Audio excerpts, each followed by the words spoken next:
Assalamualaikum warahmatullahi wabarakatuh. Ketemu lagi di channel kami. Hari ini kita kedatangan chef yang luar biasa, Chef Haryo. Ada yang kenal? Assalamualaikum warahmatullahi wabarakatuh. Baru nih kenal semua. Kita buka masker ya, nggak apa-apa ya? Buka aja nggak Pak. Kita udah jarak nih. Apa kabar Om? Sehat Om? Alhamdulillah sehat. Alhamdulillah. Kita udah lama nggak ketemu ya? Lama banget ya? Lama nggak ketemu. Tapi tetap ngikutin di sosial media di ya. Sosial media ya. Jadi Om Haryo ini manggilnya Om aja ya gue. Bro aja bro, Mas Haryo, Chef Haryo boleh, bebas. Jadi Mas Haryo ini dari awal kenal memang berprofesi di dunia memasak. Ya. Tapi lebih kenalnya lagi sih sebenarnya di dunia motor. Ya. Ya. Beberapa kali ketemu di event-event brotherhood nih. Ya. Gitu loh. Nah, Om bisa ceritain nggak awal mula karir Om bisa terjun ke dunia masak ini nih, chef ini nih? Iya, jadi dulu itu langsung ya dipotong ya, dari zaman SMA deh. Dulu waktu SMA tuh saya berpikir orang yang bisa keluar negeri itu orang yang pinter, sama anak orang kaya. Yang punya duit? Yang punya duit. Sementara bapak saya ini orangnya orang jujur, pegawai BUMN Pertamina, tapi jujur orangnya. Jadi ya itu, hidupnya pas-pasan. Gaji aja gitu. Sampai saya pikir, Pak, yang bisa keluar negeri itu pasti pinter ya Pak ya, gitu kan. Polos anak SMA lah. Terus akhirnya saya di band, sebenarnya saya pemain band dulu. Saya di band. Pernah ngeband berarti? Pernah ngeband. Saya di eranya Rotor. Aduh. Eranya Suckerhead lah. Saya nggak tahu. Ya oke. Era metal dulu ya. Nah, tapi saya berpikir saya harus bisa membuat karya sendiri. Apa karya sendiri? Ya kayaknya masak ya, karena ibu saya tuh suka bantu-bantu ibu dari kecil di dapur. Preparean gitu ya. masakan buat di rumah ya. Terus akhirnya ketika kuliah, saya ambil perhotelan, ambil sekolah perhotelan di Trisakti. Perhotelan Trisakti. Terus gimana, masih kepengen tuh keluar negeri tapi nggak tahu caranya. Katanya ada program beasiswa di kampus. Di kampus. Saya coba-coba daftar, dapet. Disitulah saya pertama kali melihat dunia. Karena doa saya dulu gini, ya Allah, kalau aku dapat kesempatan, kalau dunia ini adalah milikmu, maka berilah aku kesempatan untuk melihat dunia. Nah itu dijawab. Nah, kalau segampang itu kita berpikir, kayaknya enak nih keluar negeri. Emang basic bahasanya Om udah bagus di saat kuliah? Nekat.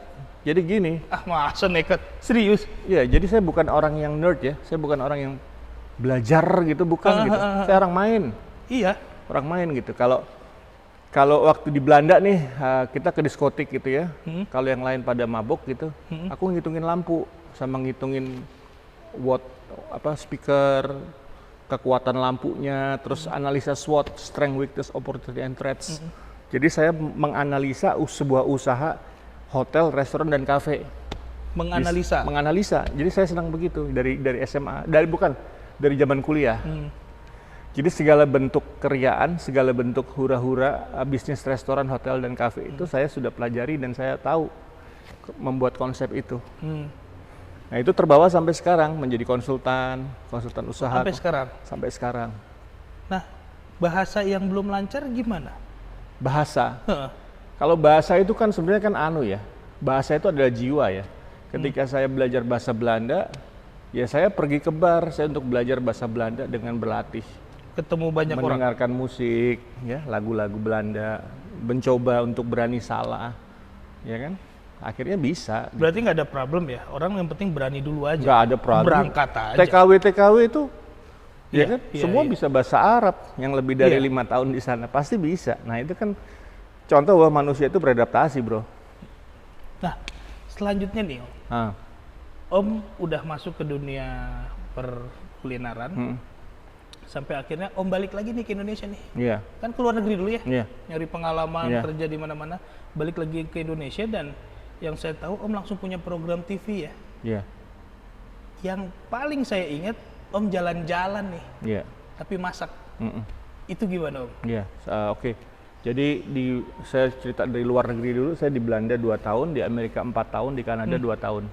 Wow, 8 tahun di negara orang ya? Iya, jadi di sana itu saya bisa ambil kesimpulan yang saya pelajari adalah mentalitas. Saya belajar tentang disiplin, saya belajar tentang bahwa hidup itu tidak hanya Indonesia tapi dunia, bahwa kebudayaan itu tidak hanya Indonesia tapi juga dunia. Jadi saya melihat semua bentuk kehidupan sosial masyarakat itu dari ketika saya berpindah-pindah dari satu negara ke negara lain. Overall semua adalah pengalaman. Pengalaman yang membuat kasanah kita menjadi lebih luas. Jadi apa yang saya bawa dari luar negeri, I never judge person. Saya nggak pernah ngejudge orang gitu ya. Kalau orang itu misalnya dia tidak beragama atau ateis, ya saya hargai dia sebagai seorang ateis. Ketika dia suka minum atau suka bermaksiat, ya silahkan, itu pilihanmu. Itu yang membuat saya tidak judgmental terhadap kehidupan orang. Jadi semua itu adalah warna kehidupan. Ya, perbedaan itu adalah warna. Disitulah kita saling belajar sebenarnya. Kemudian pulang ke Indonesia itu karena saya nggak mau cium bendera Kanada. Saya nggak mau tukar paspor saya. Jadi waktu di sana dipaksakan untuk merubah warga negara? Bukan dipaksakan, jadi saya itu pindah ke Kanada overqualified. Pilihannya balik atau? Overqualified, jadi syarat-syarat menjadi warga negara Kanada saya itu overkualifikasi. Saya banyak ijazah, prestasi di pekerjaannya banyak, produktif usianya, kemudian juga pekerjaannya bagus, sehingga saya katakanlah dibutuhkan oleh Kanada, padahal itu diminta untuk menjadi warga negara. Oke. Tapi perasaan hati kecil saya nggak bisa, karena sejarah keluarga saya ini keluarga pejuang. Ya, yang membela Indonesia, membela negara. Masa cucunya seorang Sumanang, kantor berita Antara, pendiri kantor berita Antara, harus bertukar warga negara sih gitu kan ya. Akhirnya saya memutuskan bahwa Pak, saya mau pulang, negara saya baik-baik saja, negara membutuhkan saya, dan saya pulang dengan akhirnya dengan for good lah kalau istilahnya. Di Indonesia saya tidak bawa uang apa-apa, saya tidak punya pekerjaan. Sempat culture shock setahun karena melihat ketidakdisiplinan warga di Indonesia. Berbeda sekali sama beda banget. Di sana nonton konser rock aja 450.000 pengunjung konser Rolling Stone, itu yang rusuh cuma 8. Berbeda dengan di sini gitu. Di sini yang rusuh bisa ratusan orang gitu ya. Jadi itu aja udah jauh banget. Nah, itulah budaya, itulah wacana yang saya ambil ketika saya di luar itu melihat, oh disiplin itu begini, oh negara yang tidak punya agama itu begini, oh negara yang punya agama tapi secara ekonominya terbelakang begini. Jadi saya punya perbandingan ini, there's a good and there's a bad gitu, ada sisi baik dan buruk di setiap tempat yang saya pernah kunjungi. Tapi saya tidak pernah judge bahwa Indonesia lebih jelek dari Amerika, apa Amerika lebih bagus dari Indonesia, nggak pernah, karena semua itu wacana. Akhirnya saya pulang ke Indonesia, saya kerja serabutan, dan akhirnya casting di Trans TV, dan acara pertama saya di Dorce Show. Setelah di Dorce Show saya ada acara Harmoni Alam di Trans TV. Nah, itu yang mengangkat nama saya pertama kali sebagai seorang chef yang kalau sekarang istilahnya bushcraft. Apa itu? Lebih bushcraft itu memasak di alam dengan pisau atau bilah bambu yang tajam, dengan batu, dengan kaleng. Yang ditemukan di alam lah. Yang ditemukan di alam lalu dimasak. Pesan-pesannya adalah cinta tanah air. Jadi kalau engkau mencintai alam, maka alam akan membantu kamu gitu. Pesan-pesannya itu lebih ke cinta tanah air. Sebenarnya hampir 8 tahun Om di luar negeri, di dunia kuliner. Om balik ke sini. Serabutan dulu, sebelum jadi chef lagi. Iya. Nah, serabutannya apa Om? Serabutannya saya pernah jadi casting director. Saya kalau ngelihat bintang nih atau calon bintang, saya tahu dia calon bintang apa bukan, saya tahu. Ini jadi nih. Ini jadi nih, gitu. Saya punya feeling itu ketika waktu casting iklan susu gitu ya. Udah nggak usah dipanjangin castingnya, saya udah tahu siapa bintangnya. Yang pertama kali datang jam 8, casting itu yang jadi. Tapi agensi tidak percaya. Seharian casting. Tetap dijalanin tuh casting.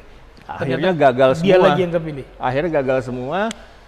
Terus saya bilang, mau jadi nih iklan, bintangnya saya yang pilih ya. Yang pertama kali saya bilang yang datang itu yang jadi. Nah, akhirnya bener.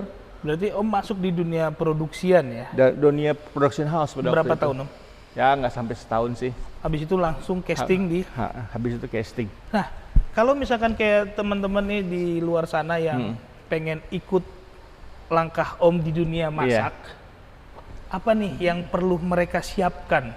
Khususnya untuk dirinya dulu nih ya. Jalan hidup, jalan hidup itu custom ya. Mata kita aja nggak ada yang sama di dunia ini, apalagi jalan hidup gitu ya. Ketika orang ingin kesuksesan yang sama seperti Haryo, maka saya jamin tidak mungkin, karena dia pasti punya jalan cerita sendiri. Seperti Hendra juga punya jalan cerita sendiri. Ya kan? Saya mengikuti kesuksesan Rudy Khairuddin tidak bisa, tapi terinspirasi oleh Rudy Khairuddin bisa.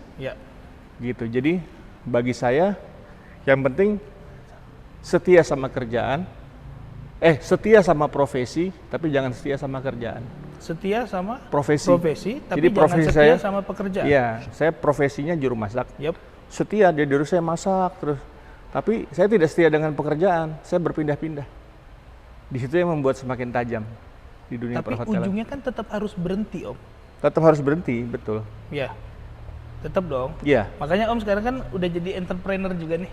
Iya, artinya gini, never stop ya. Never stop. Saya bilang hidup itu jangan pernah berhenti sebelum kita mati. Ya. Itu aja sih. Dicampakan orang pernah, dibohongin orang pernah, diangkat orang pernah, usahanya naik bagus pernah juga. Jadi semua itu sebuah roda kehidupan. Fase itu udah pernah dilewatin semua. Never stop till you die, kata Elton John ya. Jadi pesan yang paling ngena nih buat teman-teman di luar mungkin, ya kalau memang kita mau lakukan ya jalanin aja. Jalanin aja. Nggak usah banyak pikir gitu. Iya, karena gini, dalam hidup itu ada takdir ikhtiar dan takdir mutlak. Takdir ikhtiar dan takdir mutlak. Takdir mutlak itu lahir dan mati.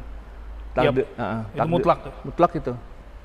Takdir ikhtiar adalah saya ingin ke Eropa, saya ingin melihat dunia, itu ikhtiar saya. Dan akhirnya terjabah tuh. Iya. Kemudian ikhtiar yang lain, saya ketika lulus saya ingin 3 tahun di industri pariwisata. Itu ikhtiar juga. Lalu saya ingin membuat usaha sendiri. Jatuh bangun itu ikhtiar juga. Nah, ikhtiar itu ada ikhtiar baik dan ikhtiar buruk. Gitu aja sih. Kamu pilih yang mana? Nah, setelah saya tahu Om itu chef, kita lebih sering ketemunya di saat Om bermotoran nih. Oh iya. Ya. Motor pertama yang Om punya apa? Motor saya pertama punya itu Ariel tahun 56. Itu SMA kelas 2 tahun 92 saya beli di Jatinegara, harganya 900.000. Tahun? Tahun berapa? Tahun 92 saya beli. Tapi motor itu tahun 56. 92 Om udah punya Ariel. Sudah punya Ariel, harga 900.000. Sekarang tuh Ariel luar biasa harganya. Iya. Sekarang mungkin sekitar 80-an ya. Iya. 80-85. Iya, belum tentu bersurat juga, Om. Iya, dulu 900.000 di Jatinegara banyak. Dan sekarang motornya udah nggak ada? Motornya udah nggak tahu di mana. Gitu. Terus motor kedua XS 6,5, motor ketiga UL, terus Iron Head, Heritage Softail, ya saya tahu. Shovel Head. Ya udah, saya nggak pernah numpuk motor. Saya punya motor satu, kalau bosan saya jual. Jadi ganti lagi, bosan ganti lagi. Jadi nggak kita tumpuk ya? Kita nggak ditumpuk, mahal numpuk. Mahal. Dari semua motor yang Om suka, motor apa? UL, Iron Head. Harley Davidson tetap? Iron Head sama Shovel Head. Sama Softail. Ya, motor terakhir yang Om pakai jalan? Heritage Softail. Heritage Softail. 93. Sekarang masih naik motor nggak? Sekarang naik motor masih. Masih touring. A100. Suzuki A100. Oh, udah nggak Harley lagi? Nggak dulu. Nggak dulu. Tapi masih tetap. Karena fisikku udah lemah ya. Lagi lemah lah. Saya tidak mengatakan bahwa saya lemah, tapi sedang proses recovery karena serangan jantung kemarin kan setahun 2 bulan yang lalu kan cukup berat ya. Yep. Nah itu sekarang sedang recovery, jadi saya tidak mau memaksa lagi menggunakan motor besar yang berat. Tapi kalaupun nanti saya punya motor lagi, saya mau Sportster aja. Cukup ya? Sportster 883 yang memang enak handle buat di kota. Pernah lihat Om punya Sportster yang chopper ya? Sportster chopper ya? Ironhead itu yang disebut Ironhead itu ya? Yang chopper panjang itu? Iya. Iya itu keren. Iya. Terus Om, sekarang posisinya yang saya tahu Om di Bikers Brotherhood nih. Oh iya, itu klub saya dari tahun 92. Sebelum saya tahu motor, baru lahir 86, baru 6 tahun umur saya Om udah main motor. Iya, saya punya motor Ariel pertama kali. Kalau saya kan sekarang di HDC Bogor. Iya. Tapi kita memang dekat sama Bikers Brotherhood juga. Iya. Nah, kemarin kan sempet nih BB nih. Teman saya kan di BB lumayan banyak Om. Iya. Tapi kemarin kan sempat ada masalah rumah tangga tuh. Oh, perseteruan gitu. Perseteruan di dalam BB. Yang katanya perpecahan. Itu bukan perpecahan sebenarnya. Apa tuh? Bisa dijelasin? Jadi sebenarnya itu adalah pemalsuan akte. Yang dilakukan oleh pihak sana. Tapi sekarang semua udah. Bener apa salah tuh pemalsuan akte? Salah lah. Ya udah. Dan akhirnya sekarang udah clear. Udah inkrah, udah putusan. Dan putusan Majelis Agung. Teman-teman yang nggak tahu menahu soal itu tetap dirangkul. Ya tetaplah, karena Brotherhood itu kan bersaudara itu tidak mencari kesalahan, tapi justru mendamaikan dan membuka pintu terbuka gitu. Karena Brotherhood itu ya memang sebuah motorcycle club yang berproses dalam semua dinamikanya sampai akhirnya terjadilah perpecahan itu gitu loh. Itu salah sebuah proses pendewasaan organisasi. Organisasi. Kenapa saya memilih yang original? Karena saya menulis buku kan. Iya, saya tahu Om nulis buku Bikers Brotherhood itu di tahun 2013 ya rilisnya ya? Rilisnya 2013. Bikinnya mah setahun lebih ya? Sebenarnya 6 bulan ya. Oh, 6 bulan. Nah, rilisnya 2013. Ya. Itu semua tentang Bikers Brotherhood. Tentang sejarah BB. Dan itu sold out. Sold out ya 10 buku itu menghasilkan 570 juta. Iya, karena Om bikinnya limited. Limited 300 eksemplar. 300 eksemplar dan semuanya habis. Kalau saya bilang tidak habis, tapi disembunyikan ya. Disembunyikan. Diumpetin itu saya nyari sama panitia sebelah sana ketemu. itu. Saya nyari nggak ketemu. Harusnya waktu itu Om sempat mau jadi naruh di toko saya tuh Om, taruh Om. Iya.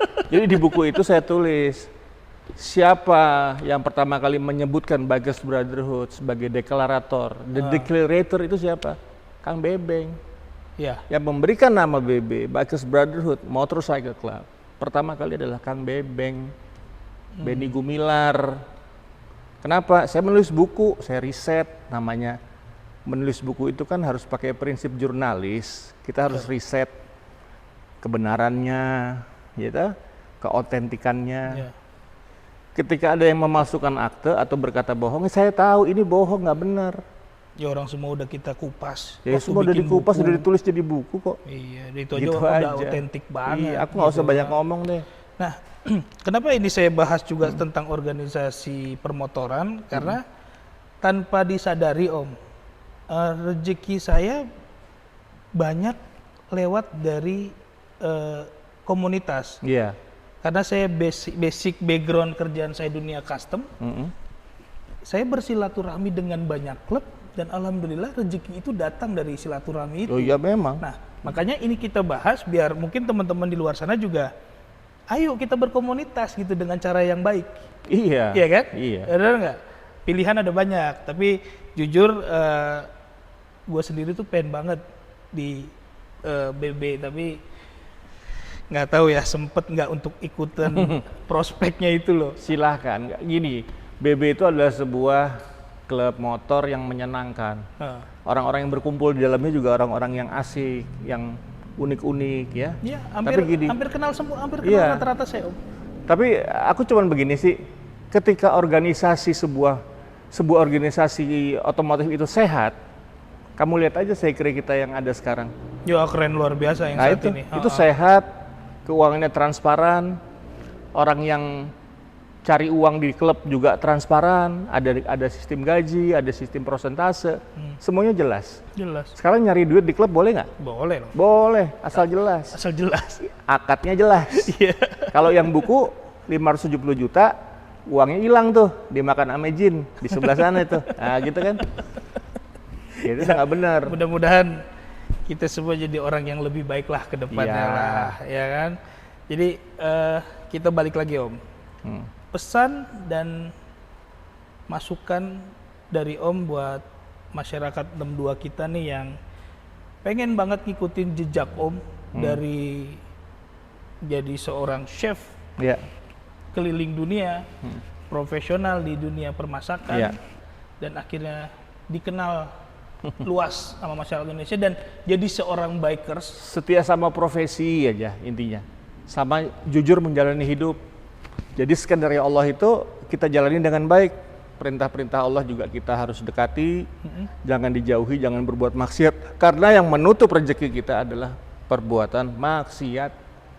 Yang menutup rezeki, yang menutup pintu rezeki, menutup pintu silaturahmi, menutup rezeki sehat, rezeki keuangan, rezeki macam-macam yang sifatnya baik. Rezeki itu berbagai ditutup macam. Karena maksiat. Jadi kalau mau lancar, jangan maksiat. Nah, jangan maksiat. Gampang kan? Gampang. Jadi mudah-mudahan obrolan hari ini dengan Chef Haryo yang luar biasa, yang mau menyempatkan waktunya datang ke tempat kita, Om. Iya. Terima kasih banyak. Sama-sama. Mudah-mudahan teman-teman bisa ngambil berkahnya, hikmahnya, dan kita semoga mudah-mudahan hari ini dapat berkah semua nih, Om. Iya. Ya. Amin. Jadi sekali lagi terima kasih, Om. Sama-sama. Semoga sehat sukses selalu. Buat H3 Custom. Saya lihat perkembangannya luar biasa. Kamu extraordinary person. Siap. Terima kasih. Assalamualaikum warahmatullahi wabarakatuh. Waalaikumsalam warahmatullahi wabarakatuh.